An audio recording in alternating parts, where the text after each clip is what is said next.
So yes, the Mughal administration.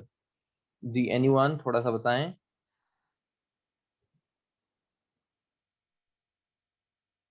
Yes, sir. Yes, sir Manu. Mughal administration, yes sir. Sir इस तरह से थी ना कि उसमें ना काफी ज्यादा ना डिवाइड किए हुए थे रैंक्स ना, जैसे मनसबदार थे. इस तरह से काफी रैंक्स में डिवाइड किया हुआ था काम को. और उसमें लिखा था पहले तो पॉइंट्स है कि लीडर में क्या क्वालिटीज होनी चाहिए.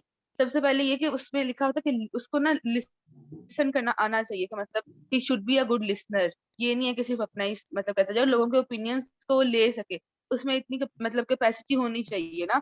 और जो लिखा था कि एक जो ट्रू लीडर होता है ना, वो ये होता है कि वो जो क्रिटिसिज्म होता है ना लोगों का, उसको कभी भी पर्सनल, उसकी बेस पे कभी भी ना पर्सनल ग्रज नहीं बनाता. हमेशा ना मतलब उसको अच्छे तरीके से उसको पॉजिटिव क्रिटिसिज्म समझता है और उसको उससे सीखने की कोशिश करता है. फिर आगे ना रैंक्स में सर डिवाइड किया हुआ था कि मनसबदार होंगे हमारे पास काजी होंगे, हमारे पास वजीर होंगे. और एक ये बात भी थी एडमिनिस्ट्रेशन की, अगर हम बात करने स्टार्ट करें तो सबसे पहले जो होता है ना सर, वो होता है एक जिस तरह हमारे यहाँ पे प्राइम मिनिस्टर होता है ना, प्राइम मिनिस्टर. तो वहां पे था हमारे पास अमल गुजार और वजीर.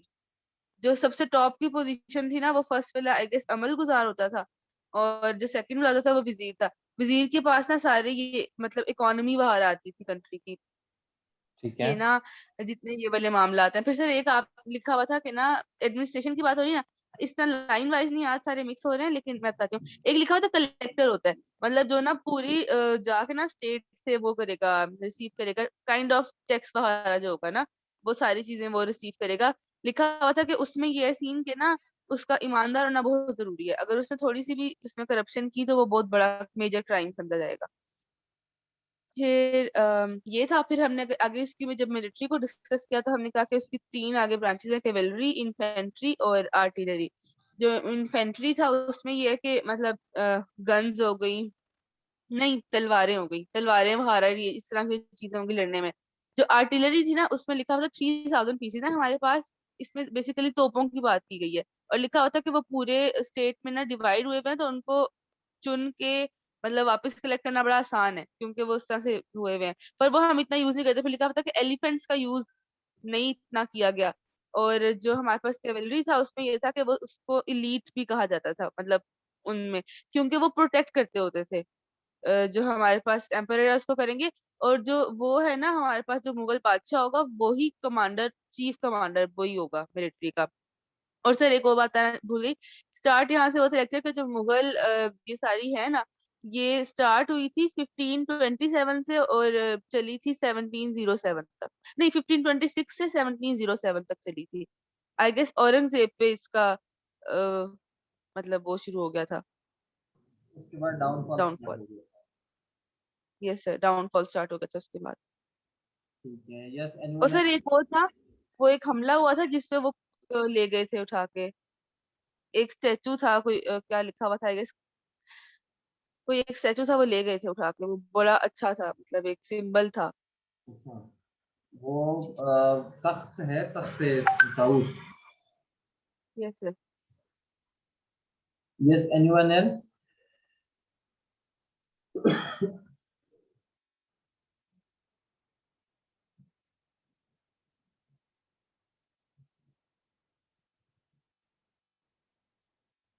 जी कोई नहीं है.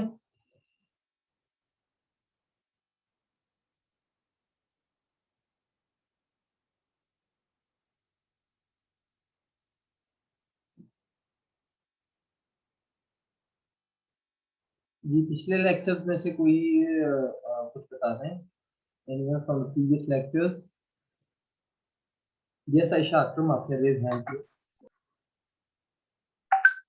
Sir, actually, we discussed about the administration. Basically, the first point was that the state is the absolute authority of the king. So, overall, we have divided the administration into the overall empire wise, into the provincial administration, and then into the military administration. So, there was a person, Abul Fazl. Abul Fazl was, you said that he was the Noratan, mean one of the 9 Jews of the Akbar. And he actually first of all described all of these qualities, the perfect qualities that a king should have, that he must be aware of the fragility and the of his position, his wealth, and his state in between his enemies. So he was the first ones that was that the emperor should very carefully select all of those mansabdars. You can also say them that these were one of the bureaucrats, just like today we have a commissioners and assistant commissioners in the district wise or in the tehsil wise we have.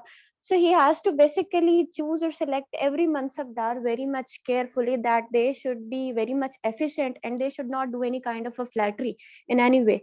So one was this, and they were actually Abul Fazl was the one who actually gave them the directions that how the administration could be, and he actually built out the overall the skeleton of the administration of the Mughal Empire. And after that we have the mansabdars, and mansabdars after that we have a हमारे पास sir अगली appointments आ जाती थी जिनके अंदर हमारे पास जो हो सकती थी कि जैसे फौजदार्स थे, we have a faujdars in a military, they were just like the military commanders in charge of a military as well as in a paramilitary forces. And we have in the provincial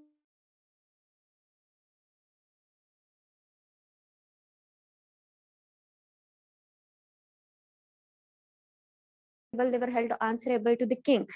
But in the provincial administration, if you look at that, there was a Mir Adal. In the judiciary, if you look at that, the Mir Adal is the kind of a chief justice of a province, or he was the one who actually was one in the legislative council or some kind of a, he gave the decisions according to the customary or the religious laws. And after that, we have a Qazis. Obviously, Qazis were on the other lower level and they also made the decisions, but the law was actually secular in the nature. It was not religious. I mean, if the king wants to that, it was actually the law that was made by the king. And if he says to, if he gives some kind of an order, so there was no law which will actually stand against the order of that king. So overall, then we had the Kotwals. The towns were actually run by the Kotwals, and they were held responsible for maintaining the law and order, property, sanitation, like these, and the security of the gates. And they had all of the registers and have the list of the criminals. But there were also the district collectors, and they were the Amal Guzars, and they were not held answerable to anyone, any kind of a governor, any Kotwal, and any kind of a Qazi. So actually they were in a direct relation with the king, because they were the one who looked after the land and they collected the revenue from all of these land. And he was some kind of a, you can say, a financial minister of that time. And he had a lot of power. And he there was a criteria for all of these people that they should be good in their maths and in the Persian language. So they were also assisted by a lot of other officers, since there were the 400,000 villages under him. So he had to actually look over them. So there were patwaris, thanedars, and kanun goes under him, which actually helped them to collect those revenues, even by the force if they are not willing to give it, or even by the law. So after that, there was a military administration. We have actually discussed that we have a cavalry, artillery, and infantry. So cavalry was actually the some kind of, you can say, like the pharaohs have their own. If you look at an Egyptian empire, they had their own medjais, and medjais were actually the personal forces of the pharaoh. So in this the same way, the king, the Mughal emperor had the cavalry. They were heavily sectioned, they were heavily trained, and they were specially trained to protect the emperor. And then we have an infantry, हम उसको कहते हैं पयादा फौज. And Pakistan and India are the only left forces in the world. They only have the infantry till today. So they were the one who were in the, you can say, in the front line forces, who fought with the swords and with the, you can say, their own equipments at the time. And then we have an artillery with the cannons, and with the, like we have a tanks today, and we have an artillery guns or anti-aircraft guns. So they had at their time, they have the cannons, and they were the one. And there was not a lot of use about that of an elephant. So that was all about the administration under the Mughals, that actually started from the time of an Akbar, and it was actually designed by the Abul Fazl. Thank you. Okay, so great, Zabardast, Maulana. You in detail explained the Mughal administration. Uh, my question to the students is कि Mughal administration को पढ़ने के बाद आपको हिंदुस्तान में मुगलों की हुकूमत के बारे में आपकी ओपिनियन क्या है? आपको क्या राय है मुगल हुकूमत के बारे में कि वो किस तरह के जो थे वो रूलर्स थे? Yes, anyone?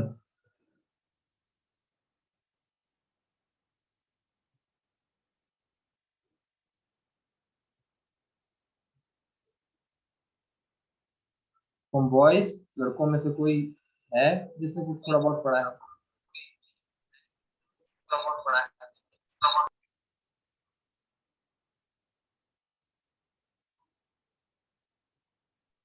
Sir, if actually we look at the land, the Mughal Empire was spread at a vast area. But if we look at the administration, it is मुझे ऐसा लगता है कि सर कि कुछ जो है ये बराबरी के तौर पे नहीं चल रहा है. If you look at the अमल गुजार, it was a very much it was a lot of duty about that. और एक बात ये थी कि किंग से डायरेक्ट कांटेक्ट सिर्फ अमल गुजार का था और रेवेन्यू जो था, लेकिन जो रेवेन्यू था वो पहले जो था वो प्रोविंशियल खजाना में जाता था और उसके बाद वहां से गवर्नर जो थे उसको भेजते होते थे. So I think they were little bit unaware of the situation, all about the country. और ऐसा लगता है कि जैसे उनकी प्रॉपर होल्ड नहीं थी, क्योंकि अगर उनकी प्रॉपर होल्ड इस चीज पर रहती होती तो कभी भी ऐसा ना होता कि ईस्ट इंडिया कंपनी को इतनी ज्यादा इजाजत दी ना जाती कि वो सब कॉन्टिनेंट में आए और आहिस्ता आहिस्ता करके उसने अपनी फोर्सेस खड़ी कर दी. और जहां तक देखा जाए तब तक औरंगजेब आलमगीर को भी इस चीज के बारे में इतना कोई खास इल्म नहीं था. So this administration there was a bit lack, and especially in the judiciary. You said that it was a secular law, it was not a religious law. So I think the religion should be the supreme priority in any kind of a judiciary. The Sharia is the one of the most important thing, and that was about Akbar, that he developed his own religion that was called as a Deen Akbari, and he actually very much gave the importance to the Rajputs and as well as to the Hindus. So this was the one of their drawback. They were not handling that situation very well. If you compare it to that of an Ottoman Empire, they were also actually doing their government over the long over the vast Ottoman Empire for past 800 years, and they have actually followed all of these Shariat laws, and they were actually well aware, and they didn't shake their hands with any kind of an non-Muslim. Ayesha, थोड़ी जो आपकी वो understanding है उसके बारे में, शरिया law के बारे में और सेकुलरिज्म के बारे में तो थोड़ा सा एड्रेस करने की जरूरत है. वो इस तरह से कि हिंदुस्तान को अगर आप देखें तो हिंदुस्तान में मुसलमान भी थे, हिंदुस्तान में जो थे वो हिंदू भी थे, और हिंदुस्तान में जो थे बाकी और भी मज़ाहिब के लोग रहते थे. तो being the ruler of India, Akbar had this in mind कि अगर हमने हुकूमत करनी है हिंदुस्तान के ऊपर तो हमने ना सिर्फ मुसलमानों के ऊपर रूल करना है बल्कि there is a vast majority Hindu, और उस वास्ट मेजॉरिटी हिंदू के ऊपर हुकूमत करने का वाहिद तरीका ये है कि उसको अपने साथ मिला लिया जाए. As I discussed in the lecture, अगर आपने सुना होगा, उसमें मैंने ये कहा कि जो राजपूत थे दे वर फियर्स वॉरियर्स, बहुत खतरनाक जंगी थे. वो जब भी उनकी मुगलों के साथ बैटल होती थी, जब भी जंग होती थी, उस जंग में वो मुगलों को बहुत ज्यादा नुकसान पहुंचाते थे. So the reason behind that was Akbar did not want any kind of confrontation with the Rajputs and with the Hindus. That's why Akbar ने एक कंसिलिएटरी पॉलिसी शुरू की, और कंसिलिएटरी पॉलिसी शुरू करने के बाद जो है वो हिंदुओं को उसने अपने साथ मिला लिया. इवन उसने बहुत सारी शादियां की हिंदुओं में, उसके कई 2 वाइफ जो है वो, इवन उसकी अपनी माँ जो थी वो हिंदू, और काफी वाइफ भी जो थी वो भी हिंदू थी.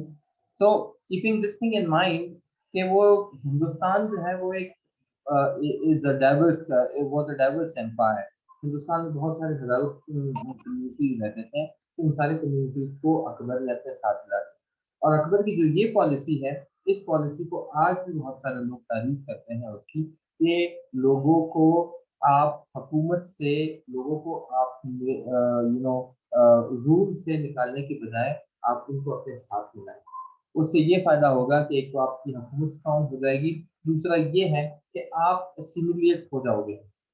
अब जैसे कि ऑटोमन एम्पायर में था, ऑटोमन एम्पायर के साथ अगर आप किसी को पैरेलल करें तो वो बिल्कुल एक सुन्नी एम्पायर थी, एक तो नॉट ओनली मुस्लिम एम्पायर, वो जस्ट सुन्नी एम्पायर, उसमें शियों का भी जो था वो एलकशी का उसका भी कोई यू नो जगह नहीं थी, और उसमें जो शरिया ला था वो शरिया ला भी सुन्नियों का शरिया ला था। तो जो यहाँ पर हिंदुस्तान में था, हिंदुस्तान में ब्रिटिश था कि हिंदुस्तान में अकबर और बाकी जितने भी रूलर्स थे वो इस तरह सेकुलर थे कि वो शरिया लॉ को इतनी ज्यादा इम्पोर्टेंस नहीं दे रहे थे। हाँ, शरिया लॉ जो था वो लोकल लेवल पर you know local level basic level पर जो था वो शरिया एग्जिस्ट करता था। लोगों के जो आपस के जो इश्यूज थे वो रिजॉल्व होते थे अपन आपस में कॉमन लगे थे, जिस तरह से पंचायत हो गई, जिस तरह से जिरगा हो गया, जिस तरह से यू नो तलाक के पर अगर मसाइल हैं, अगर खाने पीने के मसाइल हैं, अगर दो कम्युनिटीज के बीच के इशूज के मसाइल हैं, तो वो लोकल लेवल पर लोकल ट्रेडिशन और लोकल लॉ के तहत होते थे। एट द ग्रैंडियर लेवल उस पे जो था वो यू नो उस लेवल पर जो था वो होता था सेकुलर लॉ के तौर पे। और सेकुलर लॉ में क्यों कह रहा हूँ, इसलिए कह रहा हूँ कि अगर काजी कोई ऑर्डर दे देता था शरिया के मुताबिक, अगर कोई एक कोई भी जज जो था वो ऑर्डर दे देता था किसी भी इस्लामिक लॉ के मुताबिक, तो बादशाह के पास ये अख्तियार था कि वो उस ऑर्डर को रिपील करे, उसको वापस खत्म करे। So, the ruler of in India had this uh, power to किसी भी काजी के किसी भी डायरेक्शन को खत्म कर दे। तो ये इस तरह से थोड़ा बहुत आपको अंडरस्टैंड करने की जरूरत है, ठीक है? Yes, sir. Sir, एक क्वेश्चन था। जी जी। सर हमने कहा कि ऑब्वियसली ये भी है कि पोर्टुगीज इन्वेजन जो थी वो इंडिया में हुई थी, that was in about 1510, and there was also the French invasion and they were way longer than as compare to the English invasion of East India Company. So if we take a look at a Portuguese invasion, it was from 1510 to 1961, even after the independence of Pakistan and India from British rule. So why they were not as much successful, as they were actually very much successful in the Goa region. So when they were actually working in Goa, so why did not the East India Company stop them from trading over there? And what about those French? इसको थोड़ा सा इस तरह से understand करने की जरूरत है कि जो पोर्चुगीज थे और फ्रेंच थे और ब्रिटिश थे, ये तीनों ट्रेडिंग कंपनीज थी जो यूरोप के अंदर 16th 17th सेंचुरी जो है ये इमर्ज होती है। तो इंडिया के ऊपर इन तीनों की नजरें थी, इस तरह से नहीं कि वो यहाँ पर कब्जा करें शुरू में। उनकी नजरें हिंदुस्तान के ऊपर थी कि यहाँ पर तिजारत कौन करेगा। तो उनका बेसिकली स्टार्ट में झगड़ा जो था वो हिंदुस्तान से नहीं था, उनका जो झगड़ा था वो आपस का झगड़ा था। फ्रेंच, ब्रिटिश एंड पोर्चुगीज, वो उनका आपस में ट्रेडिंग कंपटीशन होते थे, उसकी वजह से उनके झगड़े होते थे।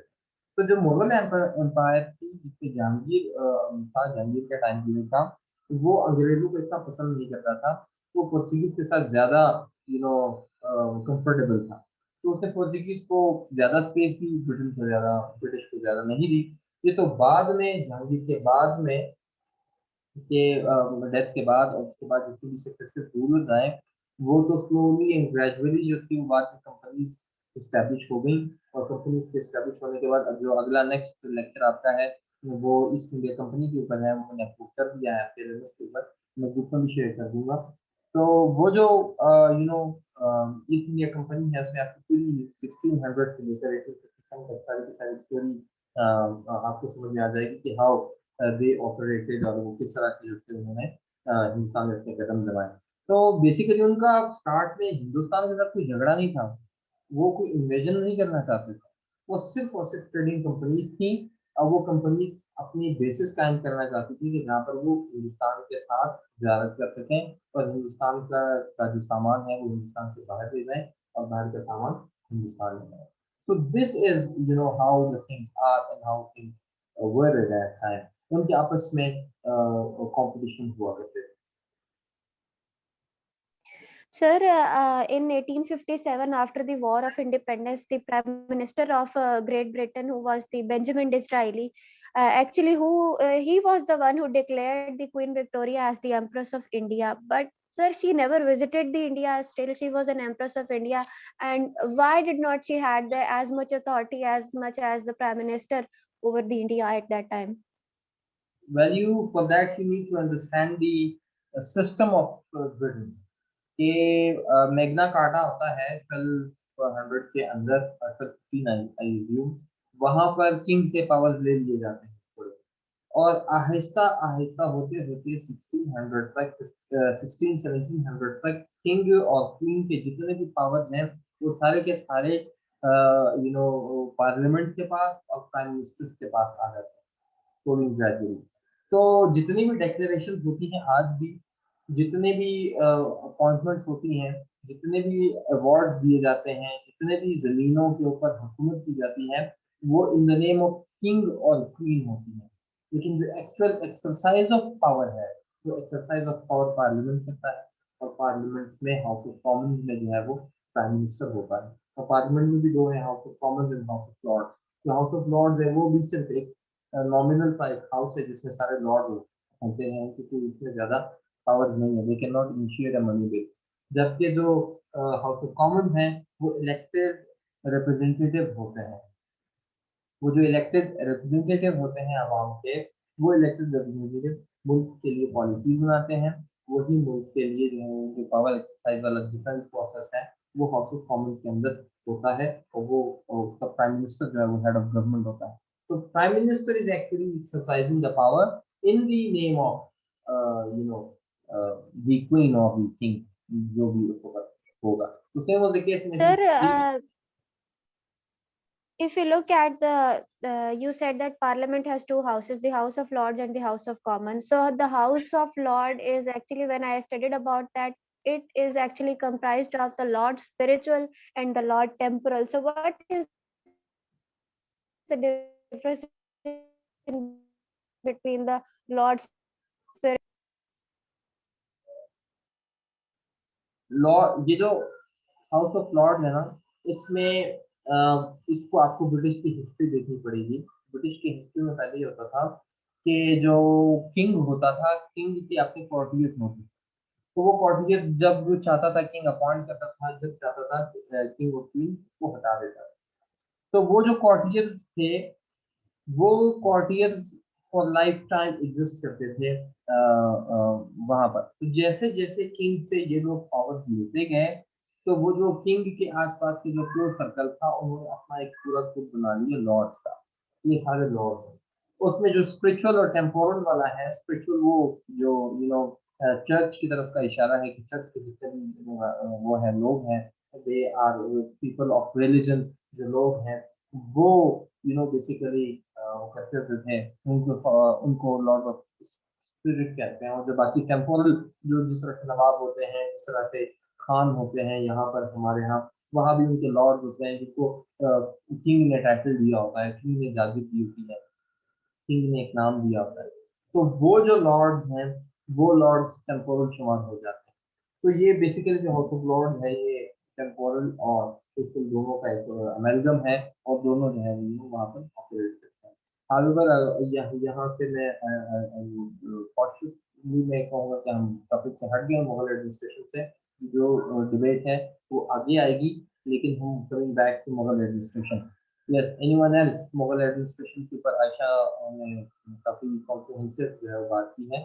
तो एनीवन एल्स जिसने कुछ ऐड करना हो?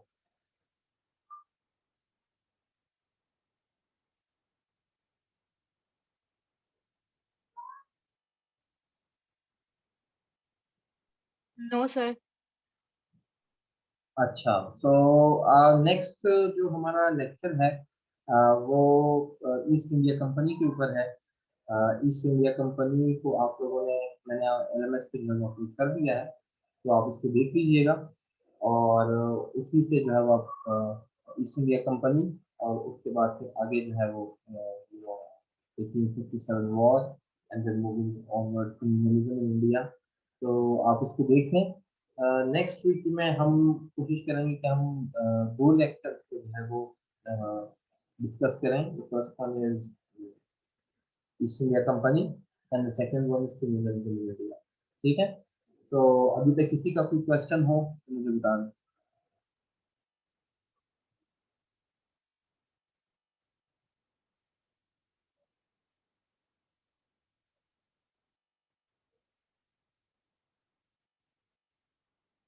कोई क्वेश्चन नहीं है? No question.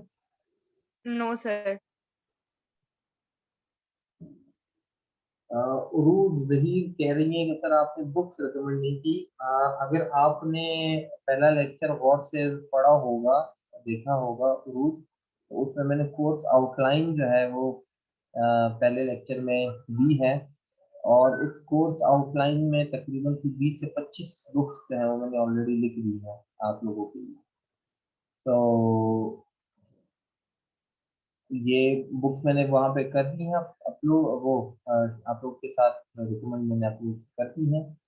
अलबत्ता जो कुछ एक दो बुक्स मैं आपके साथ शेयर करूँगा आपके व्हाट्सएप ग्रुप में, जो पाकिस्तान की हिस्ट्री से रिलेटेड होंगी.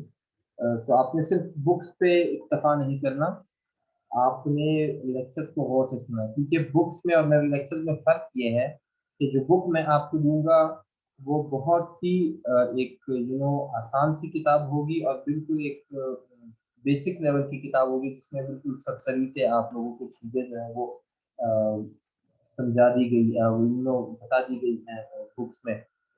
जबकि मैं जो लेक्चर देता हूँ वो एक लेक्चर ऑलमोस्ट 5 से 6 किताबों को मिलाकर मैं एक लेक्चर तैयार करता हूँ आप लोगों के लिए. और वो लेक्चर काफ़ी डीप एनालिसिस के बाद और बहुत ज़्यादा आप लोग शायद 5-6 सफ़े पढ़े, एक लेक्चर के लिए आप लोगों के लिए तकरीबन को 50 से 60 सफ़ों का मजमूआ पढ़ के 3 से 4 किताबों उसमें से पढ़ के उससे फिर मैं लेक्चर तैयार करके आप लोगों को अपलोड कर देता हूँ. तो लेक्चर इज़ वेरी इम्पोर्टेंट, क्योंकि जो चीज़ें लेक्चर में आपको बताऊँगा वो बुक्स में नहीं होंगी, ऑलमोस्ट बुक्स में नहीं होंगी. तो लेक्चर भी आप पढ़ें और वो एक जो बुक्स है वो मैं आपके साथ शेयर करूँ. ठीक है.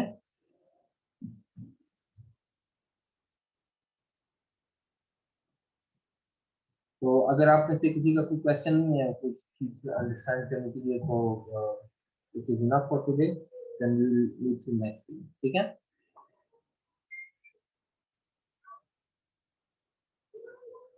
मेरी आवाज आ रही है आप लोगों तक? Yes sir. Okay, so see you next week. अल्लाह हाफिज़.